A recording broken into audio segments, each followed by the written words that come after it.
basically what we did is we took a vision into the bargaining table that we had been working on organizing from the very beginning of the year. And that was a vision about not being driven deeper into debt, not having to be forced to pay fees, to be made whole on tuition, and not being disrespected by the Board of Regents and the university. This is like our overarching viewpoint. So what we decided to do is to take a 1% increase in year one in return for what you will see as other things that we have gained, and a 3% increase in year two, adding up to a 4% increase across the contract. We wanted 6. They freaked out a little bit about that at the end of the negotiations. They did. And just to put that into context, the last contract we received was 4.25 or over 2 years.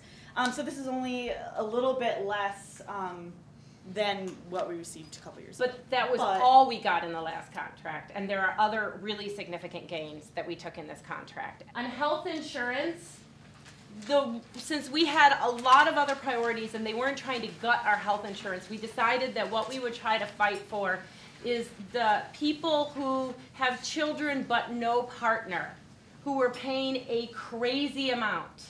And when we showed them the numbers of how much those folks were paying, they agreed with us that they would eliminate that category.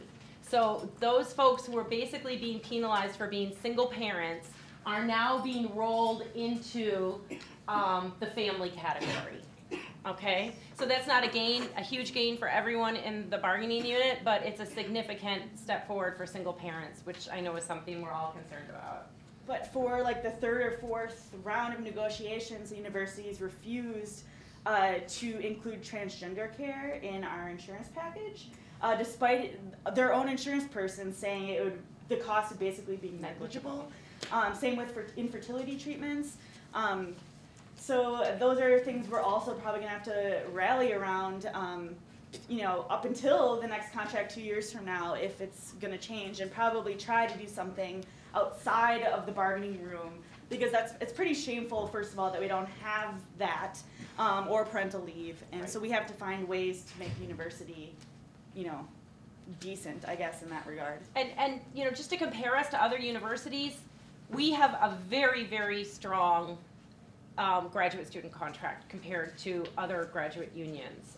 But parental leave is a priority across unionized graduate student bodies, and University of Oregon went out on strike over it, So this is a big deal, and we need to try to think about how we frame that conversation with management so that they understand how important it is. And we've just been pushed off like these are personal decisions. If you're going to be in graduate school, you know what the deal is kind of attitudes, and that we really are up against.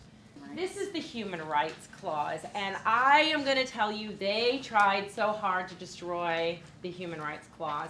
And what they wanted to destroy is that Cogs historically fought to sort of try to implement the grievance process into the human rights language in our contract so that we could intervene when there were a human rights claim and we could represent our members through that process. And that's what they were trying to take away from us in this contract.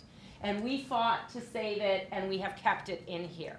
We have made the concession to them, which we don't really think is a concession, of instead of including the specific groups that are protected, we refer to their language that protects those groups. So the fear, of course, is that they could change their language and strip it of a lot of groups, but I don't think we would be the only group that would be up in arms about that, right? If anything, it keeps expanding, so now your genetic information can't be, used against you in terms of discrimination. So the compromise is basically to say that both parties, acknowledge and reference the operations manual and the procedure, but we maintained that bargaining unit employees have the right to be accompanied at any time during informal or formal human rights problems, which should probably involve a lawyer as well. But Cogs will be there for you too.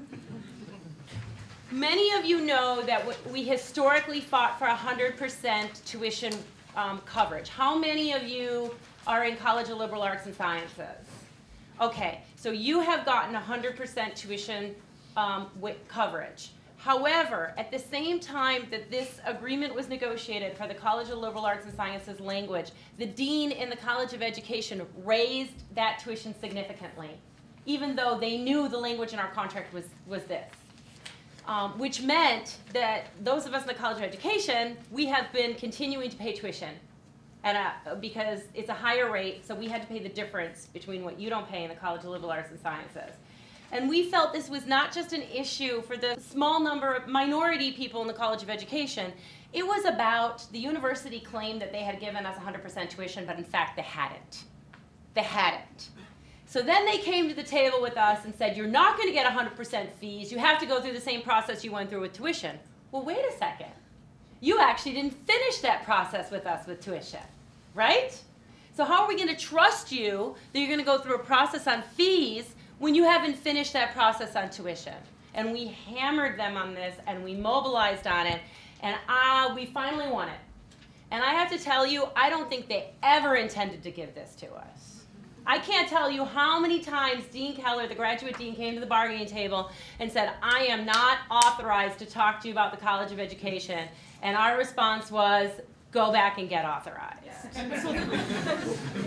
From whoever. It may have not been quite that nice. That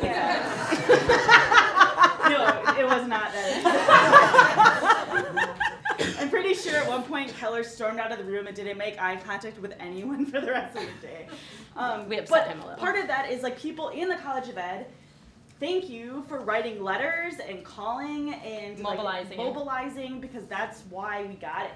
So when we said 100% on fees, 100% on fees, 100% on fees, and they said absolutely not, we're not going to do that, this is one of the things we gained as a result of that struggle. So it's important.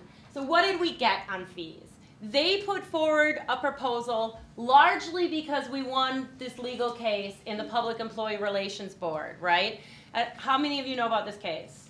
Okay, great. So what happened is there are issues that are considered negotiable, like salary, mandatory, topics that are negotiable, salary, management, insurance. Management claimed that fees were not a mandatory topic of bargaining, and they've been refusing to bargain with us for years over it because they claim it's not a mandatory topic of bargaining.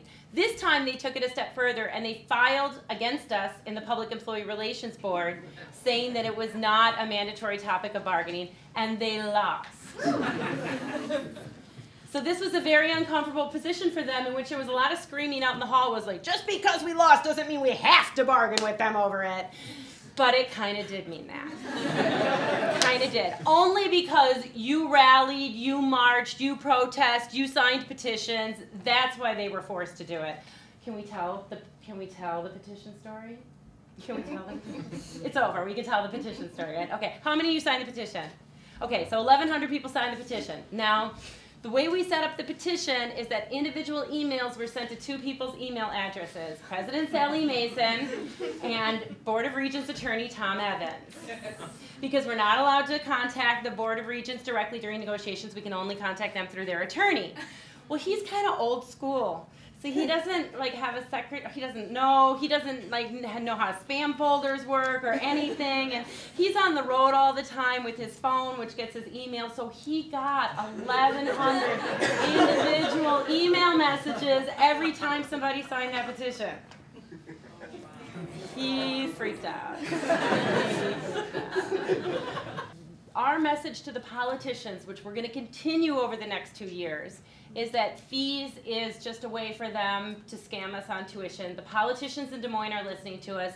They made phone calls to Tom Evans' cell phone during our negotiations.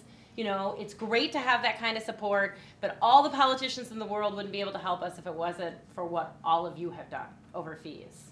So I hope you feel like this is a victory.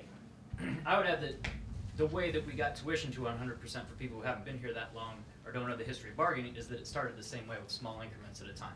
It wasn't all at once that we got that, and so this is a step in the direction that hopefully in the future we can move toward 100%.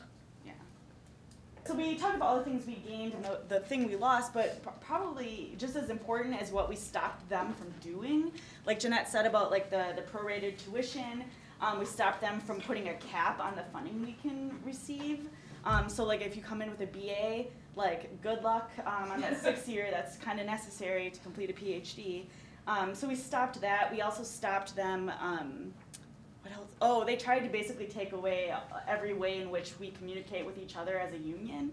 So that was cool. Next time they're going to come back and they're going to want to take those fees away, right?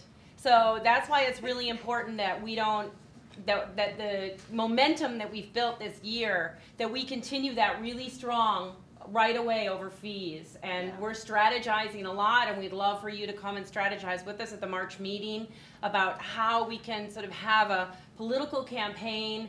What are the issues that we need to be focused on going forward? You know, one thing Dean Keller said to us is, you're pricing yourselves out of a job.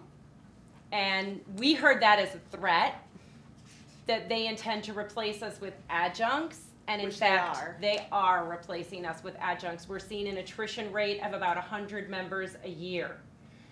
So this is a big struggle for us going forward, and we have to figure out how to deal with that.